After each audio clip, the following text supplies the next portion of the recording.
The twin suns of planet Valara hung over golden fields of wheat. The air smelled of earth and smoke from cooking fires. Life was simple in the small farming village of Marn, where humans lived far from the great cities. They didn't have much, but they had peace. In the middle of those fields worked Ethan Rowe, a single father. His strong hands were rough, his face lined from sun and loss. Every morning he woke before dawn, checked the soil and whispered to the sky, "Just one more good season." His little daughter, Lila, would run through the crops laughing as the wind caught her brown hair. She was 7, small, bright-eyed, and the only reason Ethan kept fighting through each day. Her mother had died 3 years ago during a pirate raid. Since then, Ethan had sworn to never let fear touch her again. But fear was coming. That night the wind changed. The air grew heavy. The stars above flickered like candles in a storm. Ethan stood by the old barn, wiping his hands when he noticed the color of the night sky shift, from black to an eerie electric blue. "What in the world?" he whispered. Then the blue cracked open. A flash brighter than lightning split the heavens. A thunder-like roar rolled over the valley, shaking the ground. Lila screamed from inside the house, "Daddy!" Ethan ran inside, grabbed her, and ducked under the table. Through the window, the sky looked like it was bleeding light. The fields were glowing blue, like fire made of water. And then he saw them. Ships.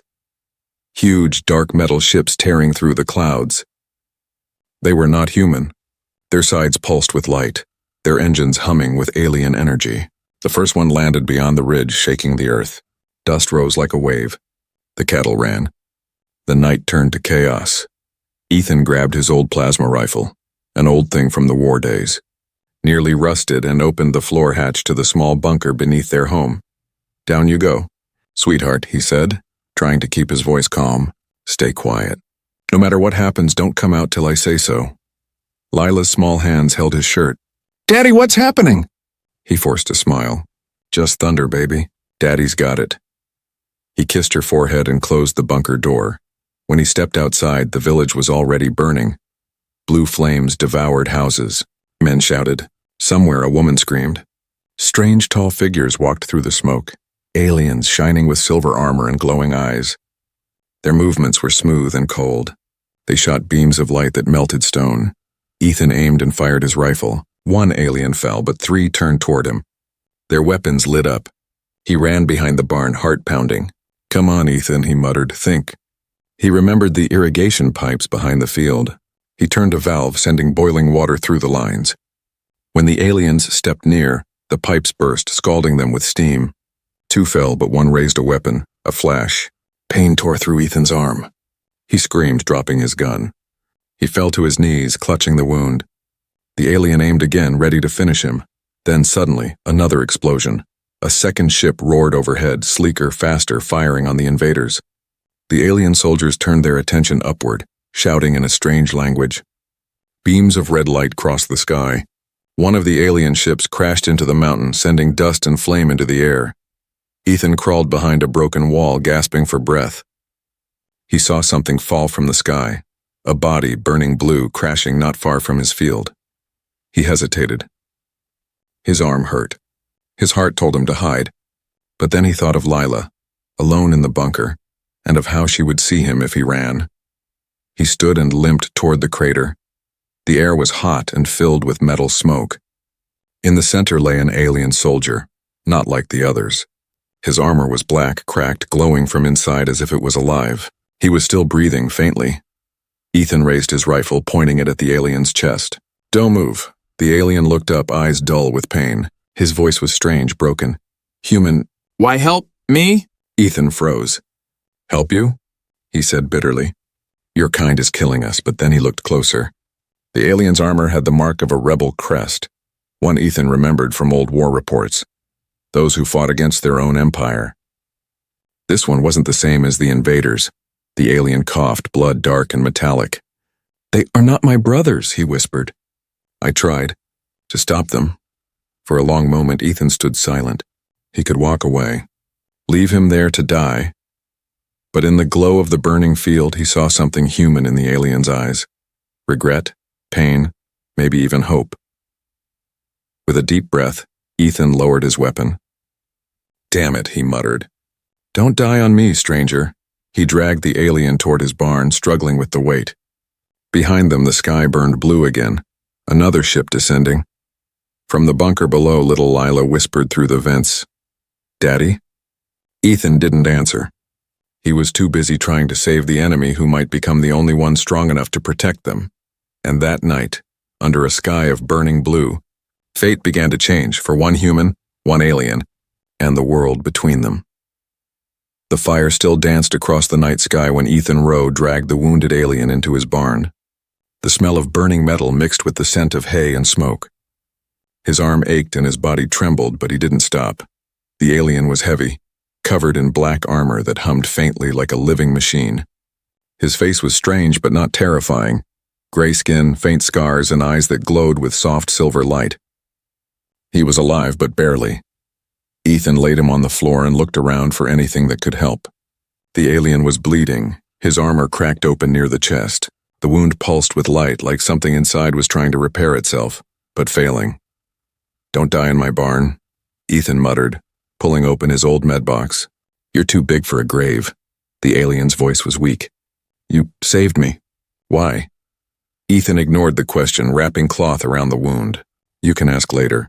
Right now you need to live." He poured disinfectant over the cut. The alien growled in pain, metal plates on his shoulders shifting like living skin. From the corner of the barn came a soft voice. "Daddy?" Ethan turned sharply. Little Lila was standing near the doorway, clutching her blanket, her eyes wide with fear and curiosity. "You said not to come out," she whispered, but the ground stopped shaking. Ethan sighed. "I told you to stay in the bunker." "I was scared," she said softly, looking at the alien. "Is he one of the bad ones?" Ethan looked down at the strange soldier, at the armor, the wounds, the eyes that were watching them both. "I don't know yet," he said honestly. The alien tried to speak again. "My name is Kale," he whispered. "I am not your enemy." Lila tilted her head. "Then you're a friend?" Kale's lips curved slightly, almost a smile. "Maybe," Ethan shook his head. "Don't talk, Kale. You'll bleed out before you finish a sentence." He checked the alien's armor again and noticed something strange. Tiny threads of light were trying to close the wound, but they were fading. The power core was weak. Kale noticed his look and spoke quietly. "Armor needs energy, sunlight, or plasma." Ethan frowned. "Plasma? The generator might have something close enough." He stood, ran to his workshop, and brought back a glowing blue power cell. It was an old farm tool battery, used for his irrigation bots, but it might work. He pressed the cell into a slot near Kale's chest. The armor hissed, sparks flying, and then stabilized. A soft hum filled the air. Kale's breathing slowed. "You understand machines," Kale said weakly. Ethan shrugged.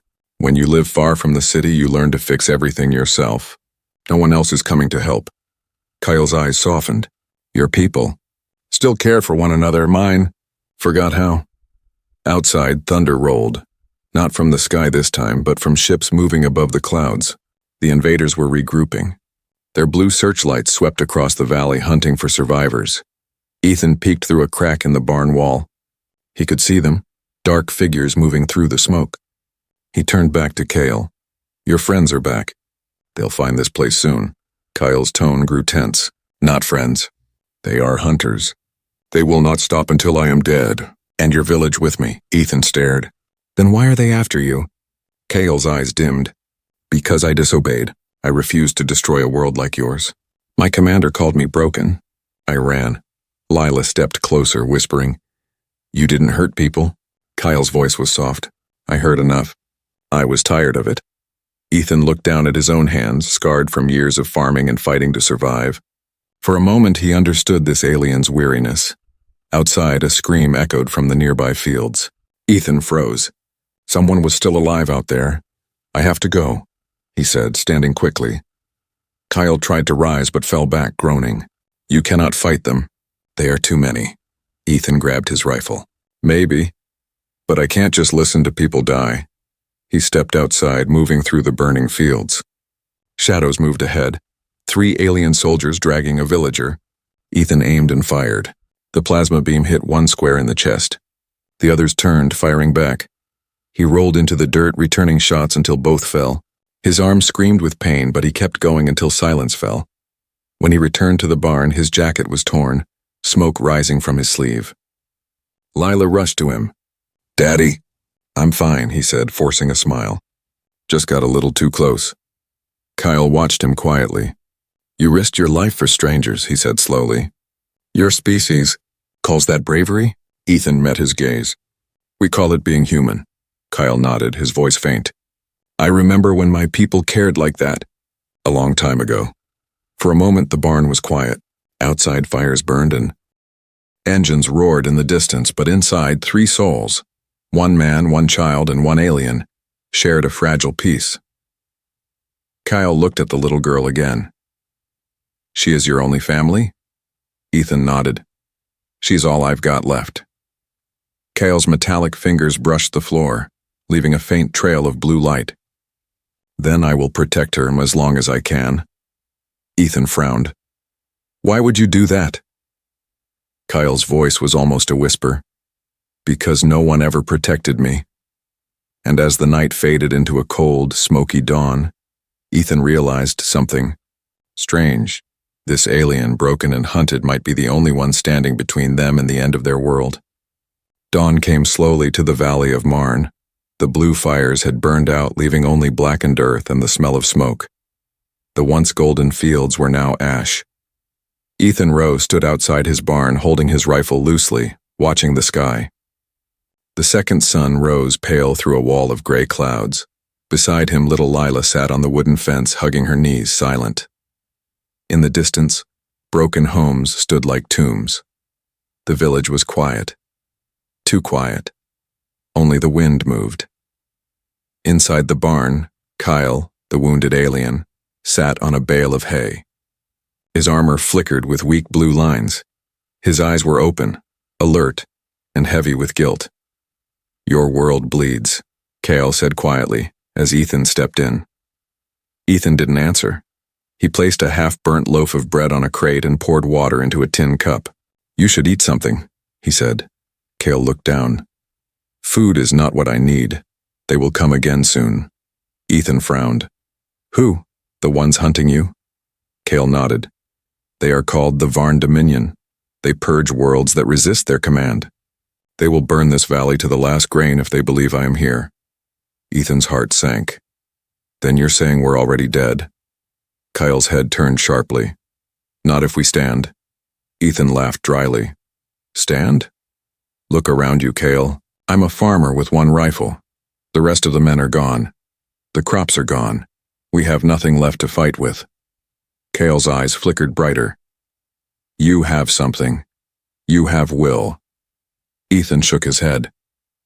"Will doesn't stop ships from orbit." Kyle stood slowly, his armor humming. "In my army, I saw soldiers with every weapon lose to those who refused to kneel. I ran from that truth once. I will not run again." Ethan studied him. The way Kale's tall frame still seemed ready to fight, even with half his armor broken. There was no arrogance in his voice, only purpose. For a long moment no one spoke. Then a sound came from outside, the rumble of engines. Lila gasped. "Daddy! The sky!" Ethan ran outside. Above the valley, small scout ships streaked low, scanning with bright blue beams. Kale's head tilted up. "They found my signal. My armor is leaking energy." "Can you shut it off?" Ethan asked. Kale tore a small piece from his chest plate, wires sparking. "Yes, but it will weaken me." "Do it," Ethan said quickly. "We'll hide." Kyle hesitated. "Hide, and they will search every farm. They will find your daughter." Ethan froze. His mind raced. "Then what do we do?" Kyle's silver eyes turned toward him. "We fight." Ethan wanted to argue, but then he saw Lila standing behind him, clutching her mother's old necklace. She looked so small against the burning sky. He felt something harden inside him. "All right," he said quietly. "Then we fight." That day became the first time in his life Ethan Rowe prepared for war again.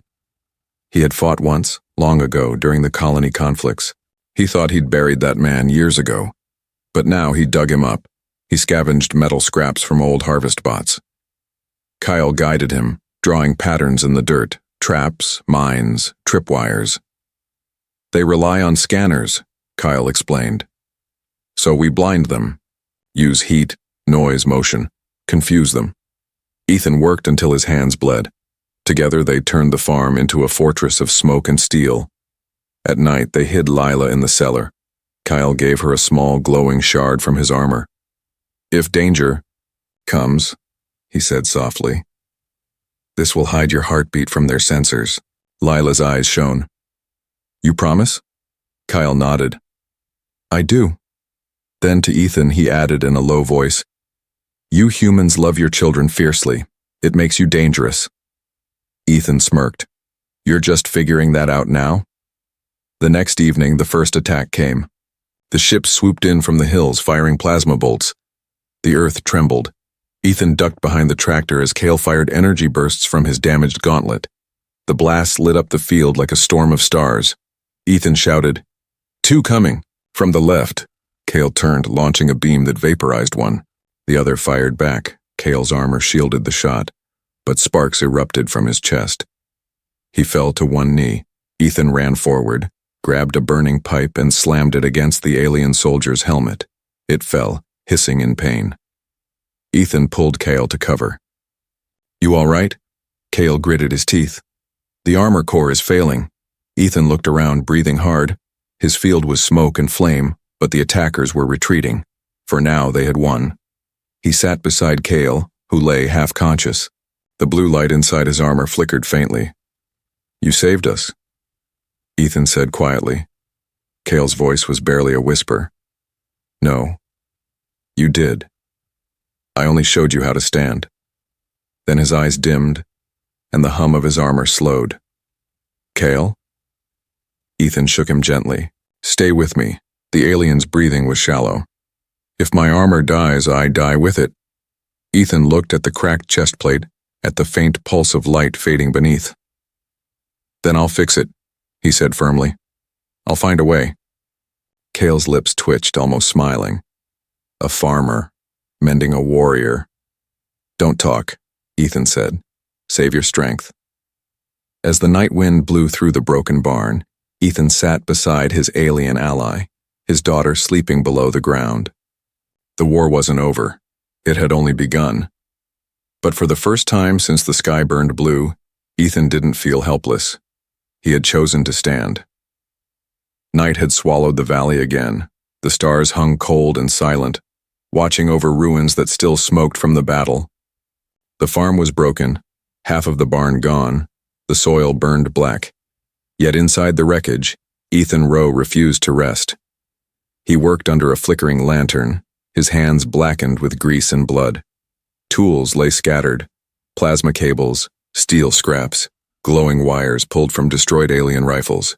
On a makeshift table lay Kale, the wounded alien warrior, his armor open like the shell of some great creature. His breathing was weak. The blue light inside his chest was fading, pulsing slower and slower. Ethan muttered through gritted teeth, Come on, don't die on me now. Not after all this. Kale's voice was barely a whisper. The core, it's gone. When the power fades, I fade. Ethan stopped, sweat dripping down his forehead. There's got to be a way to recharge it. Kale's eyes fluttered open. You can't fix what was never meant for human hands. Watch me, Ethan said firmly. He turned toward the workbench and stared at the small generator humming in the corner. It wasn't much, just an old farm machine used for powering irrigation bots. But it glowed with faint plasma light. He tore out its power cell, sparks jumping across the floor. Lila peeked from behind a broken beam, holding her blanket close. Daddy, is he dying? Ethan swallowed hard. Not if I can help it. Kale looked at her, his voice trembling. Little one, do not be afraid. Lila's eyes shimmered with tears. You promised you'd protect us. Kale tried to smile, but pain twisted his face. And I will. Until my last spark. Ethan crouched beside him, connecting the generator cell to the core slot on Kale's chest. The lights flickered. Then a small hum began. For a second, hope flashed through Ethan's heart. Then the hum turned into a violent crackle. Sparks flew, Smoke rose. Ethan yanked his hand back as the connection burned out. The cell had overloaded. "Damn it!" he shouted, slamming his fist on the table. Cale's breathing slowed again. "You risk too much for me." Ethan shook his head. "You risked your life for my daughter. This is nothing." Cale's gaze softened. "Humans are strange. You fight with no reason except love." Ethan looked at him, voice rough. "Love's the best reason there is." For a moment, the only sound was the crackling of the dying fire outside. Then, Cale's armor emitted a faint tone. His sensors were still working, and they showed movement. Ethan leaned over him. "What is it?" Cale's expression darkened. "They are coming again, but not soldiers this time. A warship." Ethan froze. "A warship? Here?" Cale nodded weakly. "The Overseer himself. He will erase this land to find me." Lila whimpered. "He'll burn everything?" "Yes," Cale said, eyes closing. "Unless I surrender." Ethan stood up sharply. "No, that's not happening. You've done enough fighting." Cale looked at him with sadness. "If I stay, they will kill everyone. My signal cannot be hidden. You cannot fight an army."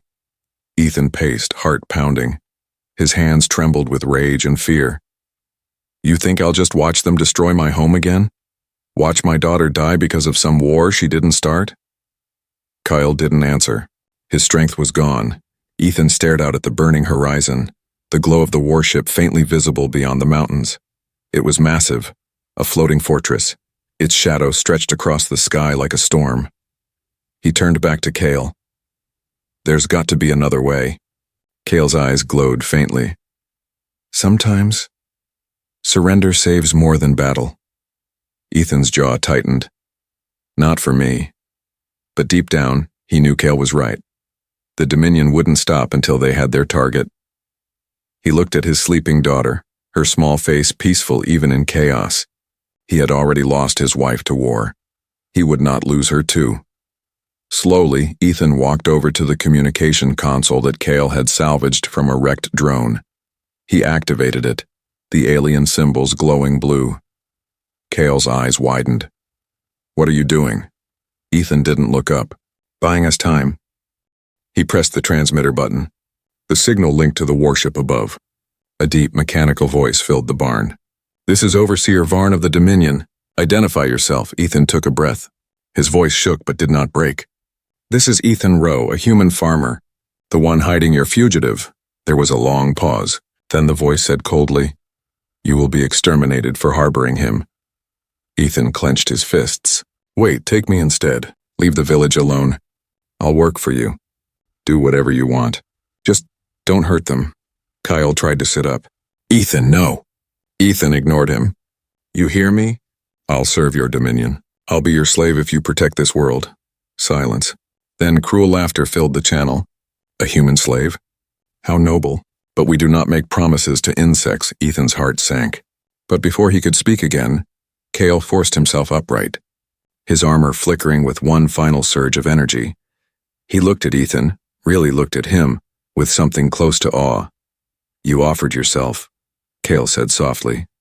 "Your pain awoke my soul." He reached out, gripping Ethan's shoulder with a trembling hand. "I will not let your sacrifice be wasted." Ethan frowned. "What are you saying?" Kyle's voice grew steady, his eyes burning bright once more. "If they want me, they'll have to face what your world has taught me. Courage." Before Ethan could stop him, Cale took the communicator, his armor glowing brighter, rebuilding itself from his own life force. "I have one spark left," Kyle said, "and I will use it to make them fear humanity." The air trembled. The armor's plates sealed, the blue veins of light pulsing like a heartbeat. For a moment, Ethan could only stare, half terrified, half in awe. Cale's last spark had become a storm, and high above, the warship turned its cannons toward the valley. The night sky burned again, this time red, not blue. The Dominion warship hovered over the horizon like a metal god, its shadow swallowing the land. The air itself seemed to hold its breath. Inside the ruined barn, Ethan Rowe stood beside the radio console, his hands trembling. His heart pounded so loud he could barely hear the hum of Kale's armor.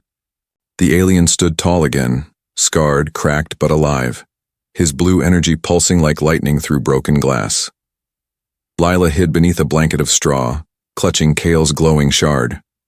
Her small face glowed with fear. "Daddy," she whispered, "why are they back?" Ethan forced a smile he didn't feel. "Because they're scared," he said softly. "And scared men always come back."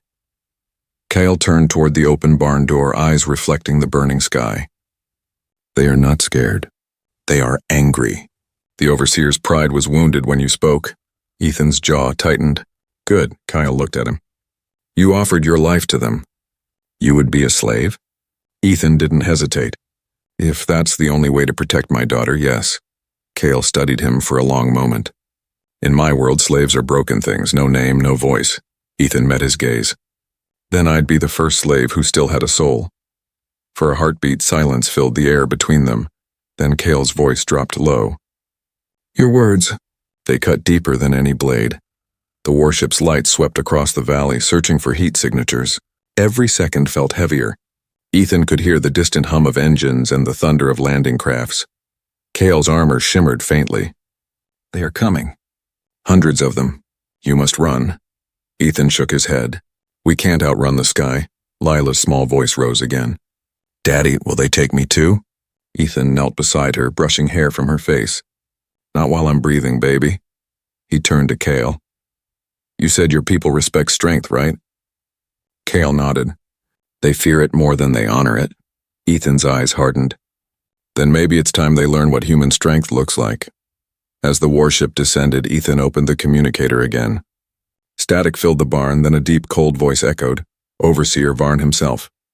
"Human, you still breathe?" Ethan gritted his teeth. "You wanted your fugitive. I'm giving you me instead. I'll serve your dominion. I'll work in your mines, your ships, your prisons, whatever you want. Just leave this world alone," Lila gasped. "Daddy, no." He looked back at her with trembling eyes but didn't speak. The overseer laughed, his voice sharp like metal grinding. "A human offering himself as tribute? You would trade chains for your child's life?" "Yes," Ethan said simply. "Because that's what fathers do." There was silence. Then the voice said darkly, "Bring the human to me, alone, and perhaps this planet will remain untouched." Kale stepped forward. "No, he speaks for mercy and you twist it into cruelty. I will come instead." Ethan grabbed his arm. "Don't. They'll kill you the moment you board." Kyle looked at him with calm, glowing eyes.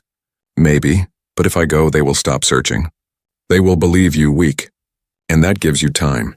Ethan clenched his fists. "I can't let you do that." Kyle's expression softened.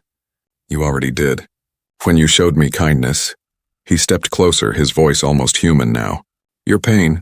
It awoke my soul, Ethan. For years I fought because I was told to. Now I fight because I choose to." Ethan's throat tightened. "And what if you don't come back?" Kyle smiled faintly. "Then I will still be with you, in the courage you gave me." He turned to Lila, kneeling down. "You keep this," he said, placing a small piece of his armor shard into her hand. "It will glow when I am near." Lila's lip trembled. "You promise?"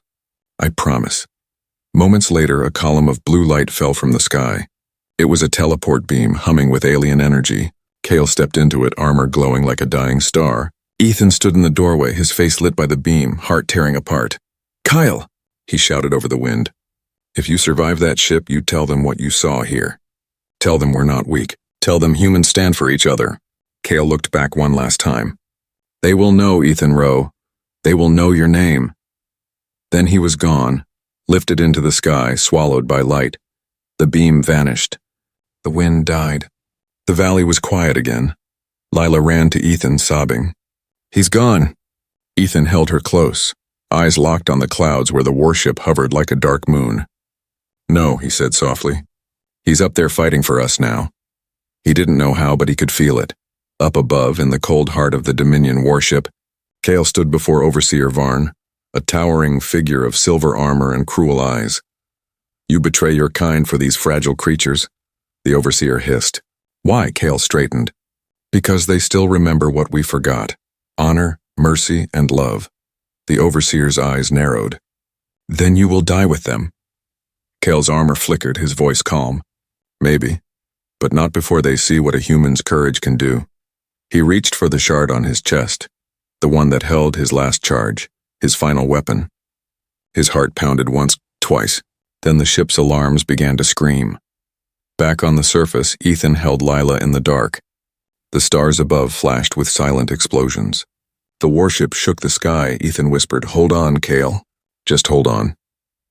And for the first time, the night sky began to glow with human fire. Bright, defiant, and alive. Space. Cold, endless, and silent. Through that darkness moved the Dominion warship, its metallic hull glowing like the spine of a dead god. Inside, alarm screamed. The walls trembled as fire spread through alien corridors. And in the center of that chaos stood Kale. His armor flickered with fractured light, the blue veins across his body pulsing like a dying heartbeat. Smoke filled the air.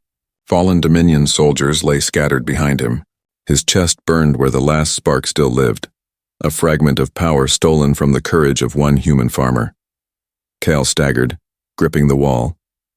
His strength was nearly gone, but his purpose was clear. For Ethan, for Lila, he whispered. He moved toward the ship's core, a glowing sphere the size of a tower, humming with destructive energy. Around it, drones whirred to life, their red sensors locking on him. Kale raised his arm. The gauntlet fired one last burst of plasma, cutting down the nearest drones before his weapon went dead. He smiled faintly. So be it. Then he tore the power shard from his own chest and jammed it into the reactor's control port. Energy surged through the ship, wild and uncontrolled. Warning lights flashed red. The overseer's voice thundered through the speakers. "You would destroy us all?" Kale's voice was calm, steady. "No, I would free them." And with that, the warship began to burn. Down below on the planet's surface, the night sky rippled with crimson light. Ethan Rowe stood outside the shattered barn, holding his daughter tightly. The warship was on fire, pieces breaking off like falling stars. Lila pointed upward, her voice trembling. "Daddy, is that him?" Ethan's chest ached. "Yeah," he whispered. "That's him." He didn't know how, but he could feel Kale's heartbeat like a pulse running through the air itself. But then something else caught his eye. From the falling debris, a smaller ship broke away, a shuttle tumbling through the clouds, its engines smoking. Ethan's heart jumped. "Lila, stay here." He grabbed his rifle and sprinted through the burning fields, his boots sinking into the black ash. The sky roared overhead as the shuttle crashed beyond the ridge. When he reached it, flames licked the wreckage. The metal was alien, black and curved, but cracked open from impact. Inside, Kale lay half-conscious, armor shattered, sparks leaping from his chest. "Ethan," Kale's voice was faint. "The warship, not destroyed yet, reactor, will explode soon." Ethan crouched beside him, coughing from the smoke. "Then let's finish it together." Kale shook his head weakly. "You can't go up there." "Humans can't survive vacuum," Ethan smirked. "Guess I'll die trying." Kyle's silver eyes glowed faintly, reflecting the firelight. "You truly are mad." "Yeah," Ethan said, smiling bitterly. "Maybe your kind needs a little madness." He looked around the wreckage and found a second pilot suit, torn but usable. With shaking hands, he strapped it on. "Can this thing fly?" Kale managed a weak nod. "If you believe hard enough." Ethan climbed into the pilot seat and hit the ignition. The ship groaned, engines coughing like a dying beast. Then, against all odds, it lifted off. The ground fell away beneath them. Through the cracked windshield, Ethan saw the Dominion warship still burning above the clouds. Kale's voice came through the comms. "You are flying my ship, human." Ethan grinned. "Then you can yell at me if I crash." They broke through the clouds into the cold void of space. The stars stretched out before them, bright and endless. The warship loomed above, spinning out of control but still alive, its reactor core pulsing like a wounded heart. Kyle coughed. "We must reach the core chamber. If it detonates near orbit, your world will burn." Ethan's hands tightened on the controls. "Then we'll take it out ourselves." He guided the shuttle toward a gaping wound in the ship's hull. The docking clamps snapped as they crashed inside. Sparks flew. Ethan unbuckled, grabbed a plasma torch, and looked back. Kale tried to stand but stumbled. Ethan caught him. "You saved my daughter. Now it's my turn to save you." Kyle stared at him, eyes dim but proud. No, Ethan, together. They moved through the corridors, flashing lights, falling debris, smoke everywhere. Kyle's breathing grew heavier with each step, but he kept going. When they reached the reactor chamber, the sight made Ethan freeze. A massive sphere of blue light hovered above molten conduits. The air buzzed with raw power. The entire ship trembled as the core overloaded. Kyle pointed to a narrow walkway. The manual detonation switch over there. It will collapse the reactor before it explodes. Ethan nodded. Then let's do it. He started running across the bridge, but a Dominion soldier still alive lunged from the shadows. The alien raised his weapon. A plasma blast hit the railing beside Ethan, nearly throwing him off. Before the soldier could fire again, Kale tackled him. The two crashed into the wall, sparks flying. Kale's voice roared through the chamber. For humanity! Ethan reached the console, slammed his hand on the control lever and twisted it down. The reactor screamed, then went silent. A heartbeat before a wave of light burst outward. The blast knocked Ethan back. He hit the floor hard. Kale's voice echoed faintly through the smoke. It's done. Ethan crawled toward him. The alien was slumped against the wall, his chest plate cracked open. The blue light that had once burned so bright was now just a flicker. No, no, no, Ethan said, pulling him close. You're not dying here. Kyle smiled weakly. You humans always think death is losing. But it's not, it's the price of peace. Ethan's eyes filled with tears. You gave me more than peace. You gave me hope. Kyle's hand, heavy and metallic, rested on his shoulder. Then carry it, tell them. What we became, his eyes dimmed. The light in his armor faded. And then he was still. The shuttle drifted away from the burning wreck. Behind it, the Dominion warship erupted in a final, blinding explosion, one that painted the stars with fire. From below, the people of Marn looked up and saw the night sky bloom with light. They didn't know the names of the ones who saved them, but they felt it, the weight of sacrifice and the spark of freedom. Ethan guided the ship downward, tears streaking his face. Beside him, Kale's empty armor shimmered faintly, just enough to light the path home. You rose for us, Ethan whispered. Now I'll make sure they never forget. The sky over Valara was quiet again. For the first time in months, no ships burned above it. No thunder of engines, no smoke. Only wind, the soft, gentle kind that carries the scent of soil and rain. The war was over. The Dominion fleet had vanished after the great explosion. Rumor spread across the nearby colonies that one of their own warships had turned against them. No one knew how or why. But on this small, scarred planet, Ethan Rowe knew the truth. He had watched it happen with his own eyes. He had watched his friend give everything. The farm was half rebuilt now. The land was healing. Charred soil was slowly turning green again. Birds had returned to the trees. Ethan stood in the middle of his field, staring at a deep crater where Kale's shuttle had once landed. The crater had filled with rainwater, now clear and still, reflecting the twin suns above. In his hands, he held a small, smooth seed, unlike any he had ever seen. It glowed faintly blue, warm to the touch. He'd found it inside Kale's armor days after the wreckage cooled. A final gift encoded in alien metal. Lila walked up beside him, her small hand slipping into his. Is that from Kale? She asked softly. Ethan nodded. It's his heart, he said. Or what's left of it. Lila frowned. He doesn't have a heart like us. Ethan smiled faintly. Maybe not. But he cared like us. He knelt down, dug a small hole in the dirt, and placed the glowing seed inside. Your mom used to say that love is like planting something in the dark, he murmured. You don't see it grow right away, but it does, slowly. Lila watched as he covered the seed with soil. Will it grow, Daddy? Ethan looked up at the clear blue sky. It already has, days passed. The seed began to sprout. At first it was only a faint shimmer beneath the dirt, like light trapped in glass. Then one morning Ethan woke to find a tall vine curling from the ground, its leaves silver green, glowing softly even under sunlight. It grew fast, too fast for any human plant. Within days it spread across the barren soil, leaving trails of life wherever it touched. Grass returned. Flowers bloomed again. The air smelled clean. People from nearby villages came to see the miracle. They whispered about it, the alien tree that healed the land. Some called it Kale's gift. Others simply called it hope. Ethan never corrected them. One evening he sat on the porch with Lila as the sun set behind the glowing fields. The horizon shimmered with the faint reflection of the blue tree, now towering over the valley. Lila leaned her head on his arm. "Do you think Kale can see us from the stars?" Ethan smiled, though his eyes were misty. "I think he doesn't need to.